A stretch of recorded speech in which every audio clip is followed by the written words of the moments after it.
நான் நிறைய பேருக்கு சொன்ன ஒரே விஷயம், யாரையும் பழி வாங்குற எண்ணம் இருந்தால் விட்டுருங்க.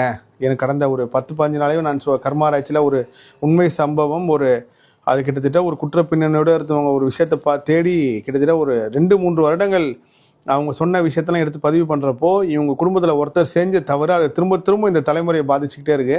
அதனால் யாராவது நீங்கள் பழி வாங்கணும் அப்படின்னா இந்த 2025ஓட விட்டுருங்க. உங்களுக்கு எவ்வளோ பெரிய கெடுதல் செஞ்சுருந்தாலும், எவ்வளோ பெரிய மோசமான செயல் பண்ணியிருந்தாலும் அவங்கள மன்னிச்சு பழி வாங்குற குணத்தை அப்படியே விட்டுருங்க. இது உங்களுக்கு பெரிய பாக்கியத்தையும் பெரிய ஊழ்வினை கருமனையும் மாற்றி ஒரு பெரிய பொக்கிஷத்தை வந்து கொடுக்கும். இதனோட நிதர்சனமான நான் ஆராய்ந்த உண்மை. இன்றைக்குமே நீங்கள் பழி வாங்குற குணத்தை வச்சுட்டு கண்டிப்பாக லைஃப்பில் நீங்கள் நிம்மதியாக தூங்கவும் முடியாது.